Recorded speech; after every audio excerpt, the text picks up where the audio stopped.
Labą dieną. Labai dėkoju iš tikrųjų Jolitai, organizatoriai, kuri tokį, sakyčiau, labai, tokį stiprų pavadinimą, kaip išsaugoti ir sustiprinti sveikatą, valgant ekologiškus produktus. Man labai supaprastino, kaip atsakyti šitą klausimą, būtent, o kas man iš to. Aš netgi šiandien ryte, galvodama, kai važiuosiu ir kalbėsiu, dar kitaip supratau, ką aš noriu pasakyti, kas man iš to. Ne tik iš to maisto mums visiems, bet man pačiai asmeniškai, nes pabandysiu atliepti ir temą kaip gydytoja, bet tikrai negaliu išvengti to, kad aš esu pati ir mama. Ir auga 3 atžalos ir prisimenu savo vaikų pačias mažiausias dienas, turbūt ir čia daugelis gal prisiminsit, kai sulaukėme į mūsų pasaulį atėjusio naujo žmogaus. Tai žinoma, motinos pienas yra pats svarbiausias, tikrai stengiamės ir besilaukiančios mamos keliauti tuo keliu, kur ten geriau pavalgyti, teisingiau pasirinkti, bet ir žindant kokį maistą, nes žinom, kad viskas per pieną nukeliauja ir parodysiu mokslinius būtent tyrimus, kurie tai tikrai rodo. Bet ir kalbant apie tolimesnį mūsų visą gyvenimą, yra labai aiškių įrodymų, ką pats maistas suteikia, kaip gerai Beata ir pastebėjot, kad tai yra vaistas. Taip, mes vartodami čia patį banaliausią, ką daugiausia dažniausiai turbūt girdite, maistą, kuriame yra pakankamai ir praturtintas būna omega-3, pagalvokime apie tai, kad tai vienas iš būtinų produktų, kuris padėtų mums nugyventi savo senatvėje be demencijos. Nes mokslas rodo, kad omega-3 iš tiesų gali turėti įtakos išvengti Alzheimerio ligos. Tai aš tiesiog pabūsiu tas toksai rišantis smėlis, daug gražiam stiklainyje, žaliam, daug akmenų gražių sudėjus, tuo rišančiu smėliu, ką jūs tikrai patys išreiškit, virš 60% visi tikimės būti sveikesni, valgydami sveikesnį maistą. Tai trumpai aptarsiu būtent tą ryšį su žmonių sveikata paties maisto ekologiško, ar jis yra įrodytas mokslu, taip.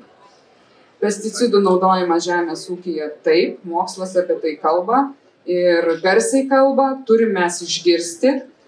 Mitybos skirtumai, tai yra maistinės medžiagos, ar yra skirtumas tarp įprastai, dabar aš dažniau vartosiu chemizuotam ūkį užaugintą, nes tikrai tai nėra įprastas. Man yra įprastas, aš iš mažo aukštadvario bulvė iš mano lysvės. Ir atsparumas antibiotikams, čia iš vis jokių abejonių nekelia, parodysiu kelis faktus, tiesiog skaičius nesužsirašiau, nes nenoriu aš jų garsiai įvardinti ir rodyti, bet tenka susidurti su baisia realybė. Ir tas klinikinius tyrimus besiremdama tikrai pabandysiu pradėti nuo to ekologiško maisto produktų supratimo, kodėl jisai tiek suprantamas ekologiškas maistas, kad yra sveikesnis. Tai manau, kad čia mes visi iš savo močiučių, iš kaimų, iš savo bulviakasių, iš visų pagalbų, ravėjimo ir taip toliau, žinodami, kiek čia yra žmonių, kurie patys augina savo daržoves, nors ant palangės svogūną pavasarį. Žiūrėkit, kam jūs augina tą svogūną ant tos palangės? Tu neįsit į parduotuvę ten pundeliais ir prisipirksit. Tas ant palangės užaugęs kartesnis, ane? Betgi žinai, kad tu pasidėjai į vandenį, užaugo, nieko ten neaplaistei, nusiskyniai, suvalgiai čia ir dabar visi vitaminai tavo organizme, taip? Tos daržovės, kurios ten auga, sakykime, nepertręštoj dirvoj, jų mažiau suauga. Bet žiūrėkit, kaip mes tvariai gyvenam. Tada žinom, kad mūsų Rusy, savam Rusy, išsilaikys daržovės geriausiu atveju iki kokio sausio vasario, sausio iki gruodžio, ten daugiausia tų vitaminų. Tai ir gerai, tai daug neprisiauginti, nereiks išmest. Aš per tą prizmę tą tvarumą suprantu. Ir šiandien ryte su vyru apie tai sakiau. Tai kas tas tvarumas? Tai aš užauginsiu, net, sakykime, dabar yra populiaru ir labai sveikinu užsiauginti daržovės ir tų pačių sėklų prasidaiginti, ar ne? Kiek yra sveiko. O kam tos moteris kepa tą duoną, aš nesuprantu, parduotuvėse kiek yra tos duonos, bet jos įdeda savo raugą, viena iš kitos pasidalinusios, įdeda sėklas, pasirenka, kad ir nedaug, bet ekologiškų, Nu, kiek reikia tos duonos per dieną. Tai kalbant iš tikrųjų, supratimas mums turbūt yra labai suvokiamas paprastai, nes mes, nu taip, realiai taip užaugę. Tik iš to patogumo ir tingumo turbūt einam. Ir perkam ten bet ką, be sąrašo. Ir perėjimas sąmoningas, pasirinkti produktus ekologiškus gal daugiausiai ir pasitaiko tikrai tam jaunam amžiui, kai mes laukiamės naujos gyvybės, kažkaip dažniau pradedam mąstyti, sąmoningai rinktis garuose paruoštą kūdikiui maistą, nu žiūrėk, ir visa šeima gali įvalgyti. Nu ką ten reiškia, daugiau ten keletą porcijų pagaminti. Nu tas sąmoningumo suvokimas apie maistą ir jo vartojimas, nes ką dedam savo į burną, tai senatvėj mums kas sąnariai padėkos, visas šviesus protas padėkos ir mes galėsim sakyti, nu, anūkėlį, einam nusiskinti tą svogūnėlį, ar ne? Čia tiesiog, jeigu kalbėt apie aiškesnius tyrimus mokslinius, ar ne, įrodymus, ką norėčiau pabrėžti, tai kad yra mokslinių tyrimų, kurie konkrečiai sako, kad alergijų rizika yra tikrai mažesnė, jeigu yra vartojami ekologiški produktai. Ir nutukimo rizika irgi mažesnė. Tokių mokslinių įrodymų galima daug rasti. Apskritai, kalbant apie bet kokį mokslinį tyrimą, kurį jūs pažiūrėsit susijusi su maistu, su ekologiškai augintų ir įprastiniai chemizuotam ūkyje augintų. Dažnai pabaigoje visą laiką bus frazė, kad reikia daugiau tyrimų, nepakanka įrodymų. Taip, mes neturime galimybės turėti tokių dabar atsakymų 100 metų tirtas žmogus. Nu, negali palyginti, tas žmogus, jeigu jis valgys, reiškia, tik ekologišką maistą, tai jisai gyvens su savo genais, viskas tvarkoja. Bet jį patį palyginti su juo pačiu, kuris valgytų tik chemizuotą maistą, gana sudėtingi šie tyrimai, bet per didelės apimtis, o tokių tyrimų klinikinių būtent apie maistą yra labai daug, per apimtis mes galim daryti išvadas. Ir būtent mane tai labiausiai žavi pagrindinė tema, kurią aš pastebėjau ir kas mane labai nuramino šioje temoje, kodėl žmonės, kurie renkasi ekologiškus produktus, yra sveikesni. Jie tiesiog renkasi sveikesnį gyvenimo būdą. Visas. Ir gyvensena, ir judėjimas, ir miegojimas, ir vandens gėrimas, ir atidumas, ir neskubėjimas valgant. Tai bendrai yra net mokslinių įrodymų, kad taip yra su tais žmonėmis, kurie sąmoningai renkasi tą švaresnį, tvaresnį ekologišką maistą, jie tiesiog daugiau investuoja laiko, pastangų į savo visą bendrą gyvenseną. Tai čia atsakymas turbūt, kodėl tada jisai gali jaustis žmogus sveikiau ir ilgiau gyventi galbūt netgi. Jeigu kalbam apie pesticidus, mokslo tyrimų tikrai mes turim daug, jų tikrai skirtumas yra.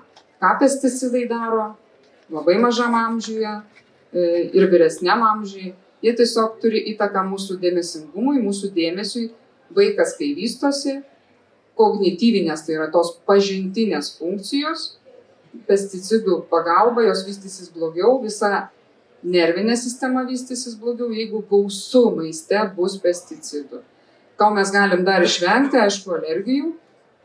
Ir turiu tokius ir skaičius iš tikrųjų, kad pasirodo ir Europoje net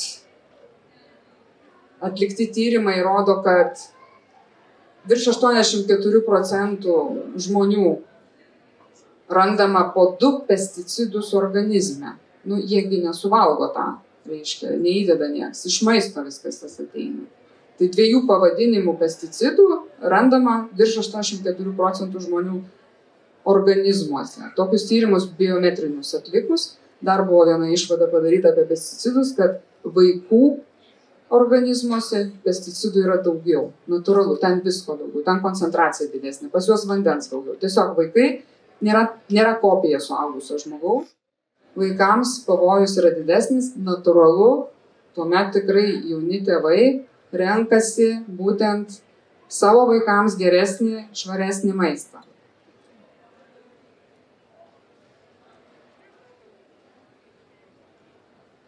Vaikų amžiuje apie patologiją. Čia va, norėjau tą skaičių, pasirodo, įdėjau netgi, nes labai bijojau dėti skaičius, nes man jie tiesiog nepatinka. Nepatinka man tai, kad pas mus yra tų pesticidų organizmuose.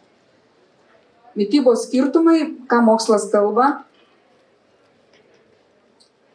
Jeigu tai pažiūrėt, vitaminų daugiau ekologiškam vaisiuje ar įprastai chemizuotam ūkį užaugusiam, ne gamtoj, vitaminų skaičiaus turbūt net nerasim skirtumo. Ta reikia pripažinti, tvarkoj, tebūnie, bet ko dar nerasime, aišku, nerasim tų pesticidų likučių, ar ne? Bet ko labiausiai nerasime ekologiškam maiste ir kas ypatingai yra svarbu, tai yra sunkiųjų metalų. Kadmis vienas iš jų, sunkusis metalas, kaupiasi organizme. Jo nėra kaip pašalinti. Jis kaupiasi lėtai, bet užtikrintai.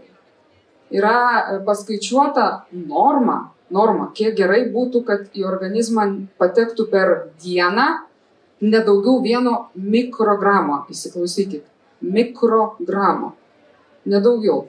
Jeigu net ir tas mikrogramas patenka, jis kaupiasi, bet gal to žalos daug nepadarys. Bet yra tokių vietų, net ir Europoje, kur per dieną žmogus, suvartodamas maistą, į savo organizmą arba kažkokioje labai taršioje aplinkoje gyvendamas gali gauti 150 mikrogramų. Ką daro tas besikaupiantis kadmis?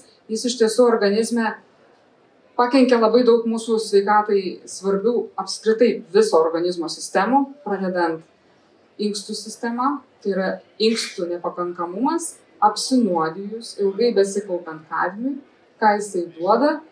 Tai, kad visos medžiagos, aišku, sunkiau šalinasi, lėtinis inkstų nepakankamumas labiau išplauna kalcį, fosforą iš mūsų organizmo, paprastas mechanizmas, tada tiesiog kaulai labai retėja, prasideda skausmai, mes gydytojai ieškom priežasčių, aš besiruoštama šitai temai dabar galvoju, o tai reikia man pradėti ieškoti turbūt ir sunkiųjų metalų, apsinuodijimų. Kaip atsakyti, kodėl žmogui taip skauda kaulai, kodėl ta išretėjimai tie, ar ne, osteoporozė, kiek išplitus, kiek mes žinom, ar ne. Tai, ką kadmio dar pasižiūrėsiu, ko būtinai norėčiau, beje, augalai pasirodo iš dirvos, pasisavina kadmio 70%. Jie minta praktiškai, jeigu dirva yra, tai mes tada žinom. Tai ekologiškam ūkiui aš tikrai lenkiu galvą, reiškia, ten tikrai galim pasitikėti, nes taip yra užprogramuota, negali būti taršos kadmio. Reiškia, mūsų stalo atėjęs toks augalas turės mažiau kadmio, turės mažiau pasekmių. Ir būtent apie tuos tyrimus, kuriuos mes šnekam, tai ekologiškose pasėliuose paprastai yra mažiau kadmio, toksiško sunkaus metalo. Kodėl aš tiek apie jį ilgai? Kadmis yra pripažįstamas vienu aiškiausių, vienu stipriausių kancerogenų. Tai ne tik mūsų inkstų sistema, nervų sistema veikiantis, bet tai yra konkretus kancerogenas. Tai renkantis produktus, kuriuos mes kasdien valgom, būtų tikrai prasmė pasigalvoti, iš kokio ūkio, iš kokio dirvožemio tie produktai pas mus yra atėję. Imuninė sistema visa priklauso nuo apsinuodimo, lėtinio apsinuodimo sunkiaisiais metalais, to pačiu švinu, jeigu kalbėti dar plačiau, ar ne. Tai turim tokią situaciją, kad mokslas mums aiškiai sako, ekologiškam maiste yra mažiau taršos. Tai kas man iš to, kai aš valgau? Aš žinau, kad aš valgau maistą, kuriame mažiau taršos, visokių papildomų sunkiųjų metalų arba pesticidų. Kas man iš to yra mokslas pasakęs, kad daugiau kažko galiu gauti. Tai apie omega-3 turbūt nežinau, čia galima būtų atskirą paskaitą šnekėti, nes tai be galo ypatingas. Tas elementas mūsų organizme nuveikiantis daugą. Tarkim, ateina skundžiasi, man nagai lūžinėja, plaukų galiukai išsišakoja, oda šerpetoja, atrodo odos problemos, ar ne, jau čia dermatologas, tegu eina konsultuoja. Dažnai peršalimai sergu, čia tokios sausos gleivinės, gerai, kondicionieriai, jo, dabar skaitau, Jeigu omega-3 trūkumas yra organizme, išdžiūvusios gleivinės, vien dėl to gertų negėręs vandenį, neturėdamas pakankamai omega-3, turės ir tas išdžiūvusias ir lengvai visus virusus priimančias gleivinės. Tai mes tokiam užburtam rate. Omega-3 mums imunitetą gali dovanoti. Omega-3 taip pat visą nervų sistemą mums gali padėti turėti subalansuotą. Nemiga, nuotaikų kaita, paaugliai su savo paauglystė, nutrūksta jiems tos omega-3. Duokimės jos. Nauda yra akivaizdi. Ir ką sako iš tikrųjų apie tą psichinę sveikatą, apie bet ką gali šnekėti, kalbėdamas apie omega-3. Iš kur mums gauti to omega-3? Aišku, kad iš daugelio produktų, bet aš kalbu apie mokslą. Taip, mokslą norėjau parodyti ir pastebėjom. Ekologiškame piene mokslas sako, kad yra daugiau omega-3. Tai ne tik piene apskritai kaip tokiam produkte, bet pagalvokim ir apie tas besilaukiančias mamas, jeigu jos valgo gausų omega-3 ekologišką maistą, kuriame kiekis omegos yra didesnis, jos vaisiui perduos daugiau, reiškia vystysis nervinė sistema, taip kaip turi vystytis, kaip mes tikimės, ir kūdikiai, naujagimiai kūdikiai, kurie gauna mamos pieną, kuri valgo daugiau to maisto, kuriame daugiau tos omega-3, natūraliai irgi pereiks. Tai viskas prasideda iš tikrųjų nuo mūsų pradėjimo. Na, grįžtu vėl prie to, ko aš tikiuosi, kad nebus. Tikiuosi, kad nebus valgydama ekologišką maistą antibiotikų likučių. Daug nesiplečiant, tema labai, nežinau bendrai, tiek jūsų tarpuose, plačiai, medikų tarpuose mes labai plačiai kalbam. Aš skaičius irgi tyčia nerašiau, nes mane, nuginklavo. Nuo 90 metų iki 2021 laikotarpis apie 30 metų. Analizė padaryta mokslinė. Nuo antibiotikams atsparių infekcijų per pasaulį visą kasmet mirė kiekvienais metais per tos 30 metų po milijoną žmonių. Jeigu žiūrime Europą, Europos skaičiai tokie, kartu Europos Sąjunga, Islandija, Norvegija. Kasmet atspariomis bakterijomis užsikrečia 400 000 žmonių. Kasmet. O tiesiog just. Dėl tokių ligų, kurias sukelia tos atsparios bakterijos, miršta 25 000 kasmet.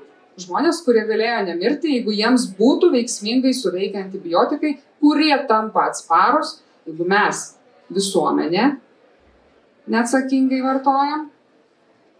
Pripažinti turiu tikrai su tikrai stipriu liūdesiu, bet ir medikai kartais nusileidžia, kartais patys parašo antibiotikų. Ką reiškia neatsakingas vartojimas? Tai yra nesuvartojamas visas kursas, jeigu buvo paskirtas antibiotikas, po 3 dienų gerai pasijutau, temperatūra nukrito, viskas sustoju, ašgi pasveikau, o tai, kad išlieka stipriausi, čia iš tos serijos, kaip ir varžybas, išlieka stipriausi, tai tie mikroorganizmai lieka, kurie raumenuką pasivysto ir paskui perduoda mes ir vaikams, ir visokios ten tos atipinės bakterijos visą šeimą pjauna.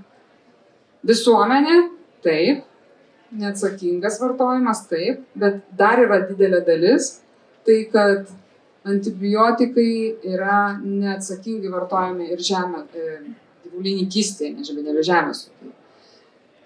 Kas ten atsitinka, kai iš tikrųjų pavartojama profilaktiškai antibiotikų, gelbėjant bandą. Aš dabar supratau, ką reiškia tas. Reiškia tiesiog yra didelis būrys. Tikrai, kad nesirgtų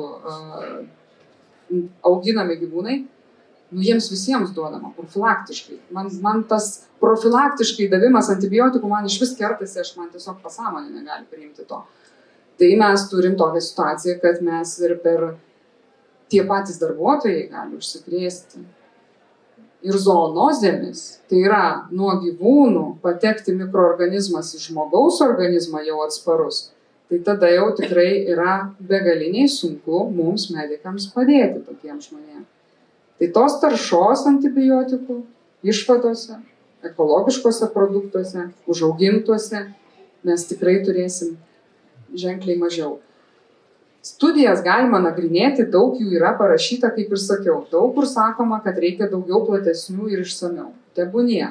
Bet tai mus veda į priekį, tai mus motyvuoja, ar ne, tikėti mokslu, gauti tą informaciją ir sąmoningai rinktis.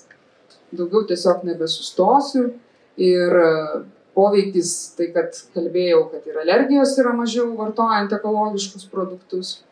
Ir kas yra ta tvari, sveika mityba, tai aš būtent tikrai apibendrindama noriu kalbėti apie tą sąmoningą pasirinkimą. Mano galvoje tai yra suvokimas, daugiau yra mažiau. Iš kitos pusės mažiau yra daugiau. Taip, jeigu mes suvalgysim nors ir mažesnį kiekį, mes galim pasisotinti, jeigu mes vartosim maistą prie stalo susėdę, be mobilių telefonų, kartu besiruošdami maistą ir paserviruodami tą stalą. Ir lėtai viską darydami mes pasisotinsim mažesnių kiekių maisto. Nes taip ir turim truputėlį pakilti nuo stalo, nors šiek tiek alkani dar. Jeigu mes lėtai vartodami, gausim sąmoningai vartodami tų produktų sveikesnių, mes ir būsim sveikesni. Tyrimų galima daug kalbėti ir ne tik tai gyvuose organizmuose, tai yra ne žmonių atlikti tyrimai, ne žmonėse, bet ir tyrimai, kurie yra atliekami in vitro, tai yra ne žmogaus organizme, bet tiesiog lėkštelėse, pavadinkime, ar ne? Kaip atrodo tie. Jie visi kalba apie tą patį. Apie vartotojų požiūrį, sąmoningą keitimą, mano galva, turi tikrai prisidėti, turi būti valstybinis požiūris. Ir vyriausybės. Ar gali kažką padaryti? Galiu labai trumpą pabaigai pavyzdį. Su paprasta druska, net ne apie ekologišką maistą. Kaip išgelbėti kuo daugiau gyvybių nuo insultų? Japonai tą padarė praeitam amžiui, sumažindami vyriausybė sumažinusi druskos kiekį sojoje. Žinom Japoniją, žinom sojos, kaip jie mėgsta soją. Ir palygino tiesiog labai paprastai skirtingose Japonijos regionuose. Vienam regione žmonės kiekvieną dieną suvartodavo po 16 gramų druskos. 16 gramų druskos per dieną, vartodami soją. Kitam regione 25 gramai druskos per dieną su soja. Standartas. Kiekvieną dieną. Jie taip soją vartoja. Jie Japonai. Kas žino pasaulio organizacijos rekomendaciją per dieną, kiek reikia sveikai suvartoti druskos? 5 gramus. Iki 5 gramų. Vyriausybė Japonijos užsibrėžė tikslą nors iki 6 gramų pasiekti per dieną. Kas buvo padaryta, tiesiog buvo pasakyta, viskas sojos produktai negali būti tokie sūrūs. Insultų kiekiai sumažėjo drastiškai per pusę. Tai yra našta mūsų visai visuomenė. Mes patys savo, padarydami tokį valstybinių požiūrių, ar ne, tokį paprastą veiksmą, mes galim perkelti paprasčiausius tokius veiksmus, visa visuomenė, tardamasi su mūsų vyriausybėmis, ar ne, plačiai žiūrint, europietiškai. Mes maistą gaunam ne tik čia iš Lietuvos, mes iš visur gaunam. Tai mano galva, kad mes turim savo rankose sprendimo teisę kiekvieną dieną nuspręsti, ką rinktis, bet ir kaip visuomenė. Gyventi tą kryptimi, kelti tos klausimus, nes kažkaip norisi gyventi kaip tie Japonai. Ar ne? Ilgai ir laimingai. Čia aš jau pastūmiau kažką, nes ten dar buvo mano ačiū toksai, tai ačiū labai už dėmesį. Ačiū labai, miela Jurga Budienė, šeimos gydytoja.